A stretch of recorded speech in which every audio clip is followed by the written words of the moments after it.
하나님의 인도하심을 받는 원리. 민수기 9장과 10장.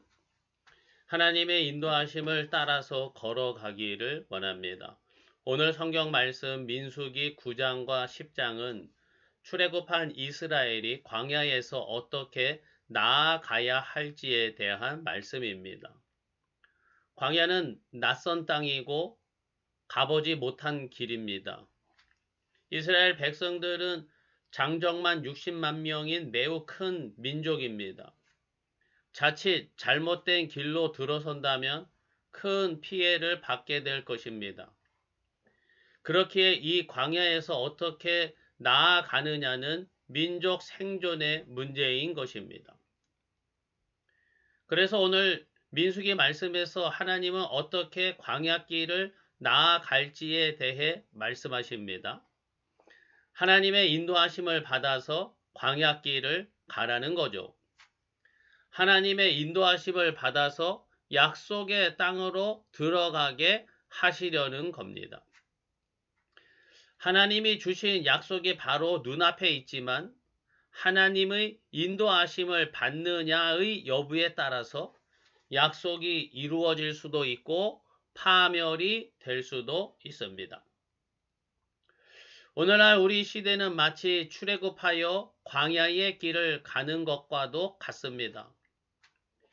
인류는 1760년부터 산업혁명의 시대를 살아왔습니다. 260년 동안 산업혁명 아래 살아온 거죠. 그리고 지금 산업혁명 시대에서 새로운 시대로 나아가고 있습니다. 오늘날의 시대를 이 기술적인 측면에서는 4차 산업혁명 시대라고 일반적으로 지칭합니다. 그러나 260년 전에 시작된 산업혁명하고는 너무나 큰 변화이기에 몇 차 산업혁명이라는 용어로 표현하기에는 좀 부족해 보입니다. 그래서일지 문명사적 측면에서는 이 시대를 포스트 휴먼 시대라고 합니다. 포스트 휴먼이란 지금까지의 인간과는 다른 인간이라는 의미죠. 완전히 달라진 새로운 인간 시대라는 뜻입니다. 애굽에서 나온 이스라엘이 광야에서 약속의 땅으로 들어가려면 하나님의 인도하심을 받아야만 합니다. 민수기 9장과 10장에서는 하나님의 인도하심의 가장 기본적인 원리를 말씀합니다. 이 말씀을 오늘날 우리 시대에 비추어 보고자 합니다. 우리 인류가 직면한 새로운 대변혁의 시기에서 하나님의 인도하심을 받아서 평화의 시대로 들어갈 수 있어야겠습니다. 그러기 위하여 하나님의 인도하심의 원리를 함께 묵상하고자 합니다. 하나님의 신호를 따라야 합니다. 가만히 머물지 아니면 출발할지에 대해 하나님이 신호를 주십니다. 가고 서는 것에 대한 신호입니다. 길을 가는 것의 기본 요소는 출발하고 서는 거죠. 눈에 보이지도 않는 먼 거리를 간다는 것은 아무렇게나 출발해서 쉽게 도달할 수 있는 게 아니죠. 몇 년이 걸릴지, 몇 달이 걸릴지 모르니 오늘 출발할지 며칠도 있다 출발할지는 매우 중요합니다. 큰 민족이 움직이는데 사람들이 출발할 준비가 안 돼 있고 식량과 장비도 갖추지 않았는데 무작정 출발했다가는 큰 피해를 입게 될 것이니까요. 또한 언제 멈추느냐도 매우 중요합니다. 조금 가다가 쉬고 한두 사람 아프다고 전체가 다 멈춰선다면 언제 목적지에 도달합니까? 지금 너무 힘들고 지쳤다고 적들과 맹수가 넘보는 지역에서 멈춰 선다면 큰일 나겠죠. 여기가 쉴만한 여건이 갖추어졌는지, 모든 사람들에게 충분한 휴식과 물과 안전을 제공할 수 있는지 등을 고려해서 멈춰 서야겠죠. 그렇기에 광야길이든지 인생길이든지 어떤 행선지든지 가장 기본은 출발과 멈춰 서는 것입니다. 그리고 이것은 전적으로 하나님의 신호에 달렸습니다. 하나님의 구름이 성막에서 떠오르면은 출발하고, 하나님의 구름이 머무르면 이제 그만 멈추라는 겁니다.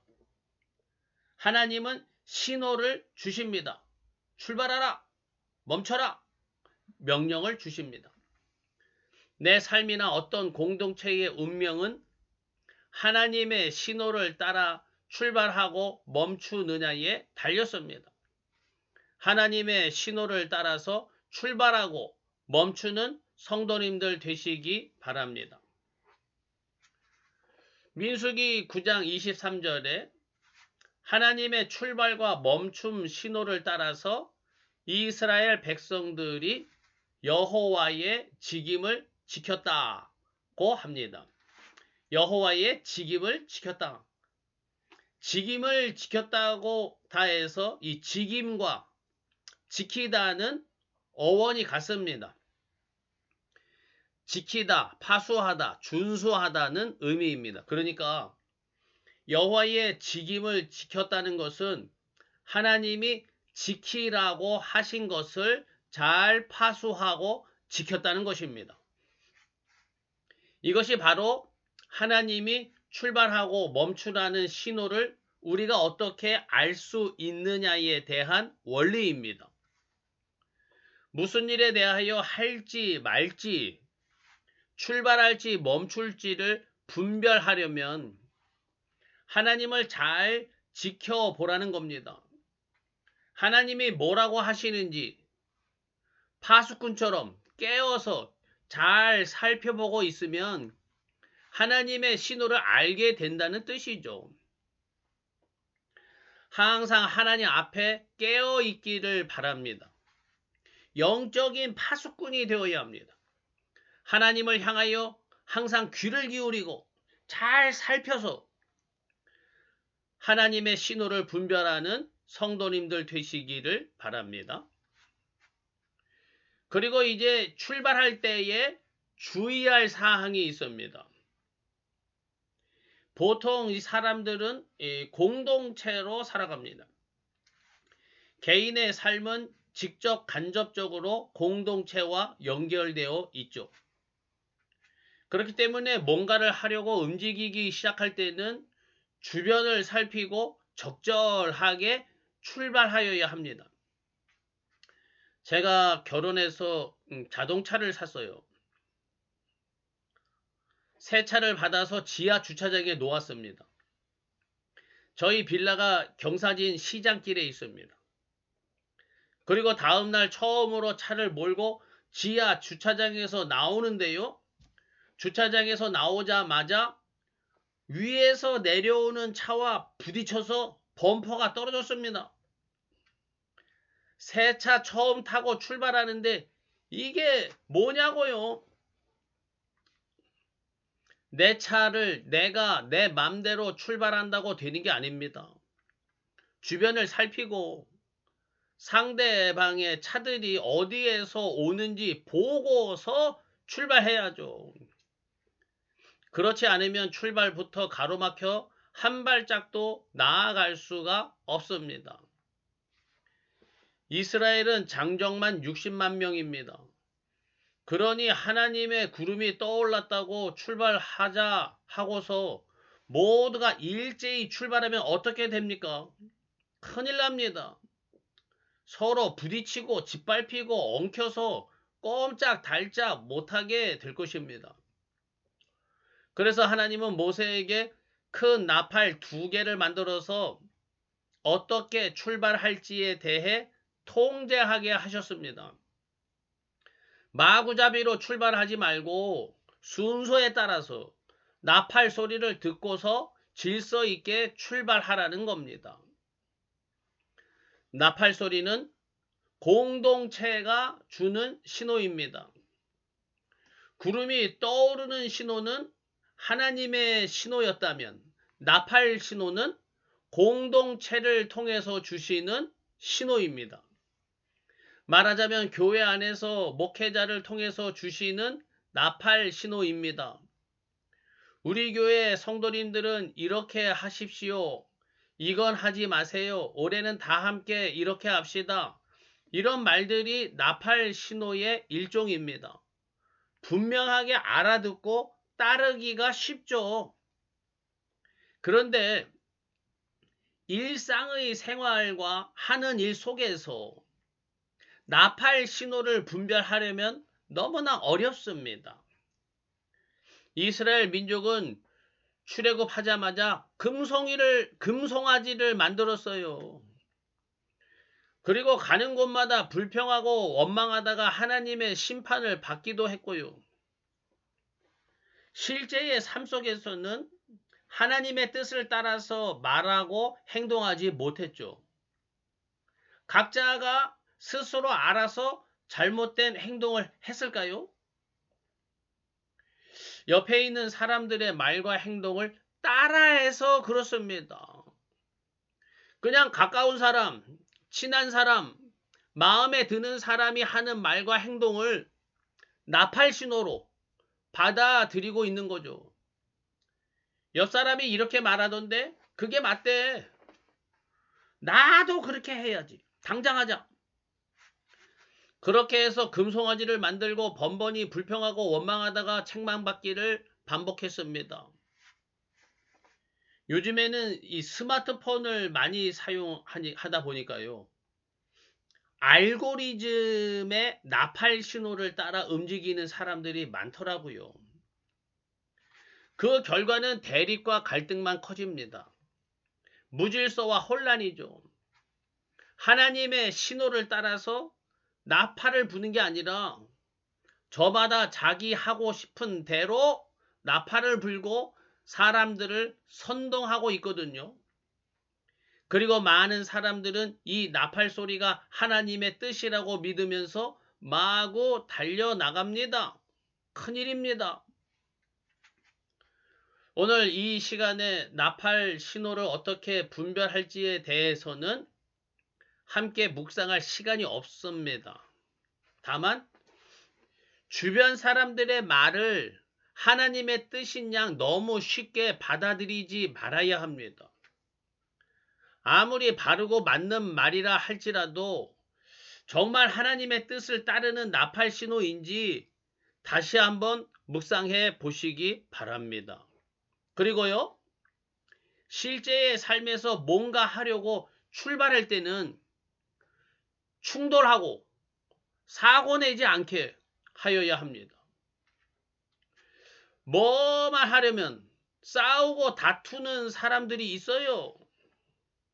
잘못된 나팔 신호를 따르고 있다는 것을 깨달아야 합니다. 어디를 향해 왜 출발하려는지는 모르겠지만 아무튼 출발할 때는 부딪히지 않게 하시기를 바랍니다.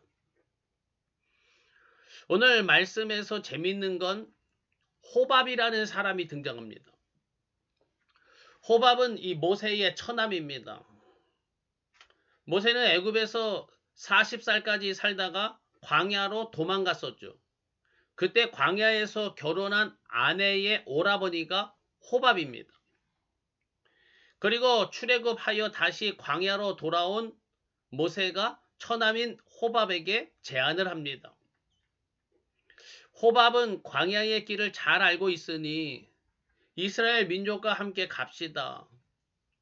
우리가 광야에서 어디에 진을 쳐야 할지 가르쳐 주세요.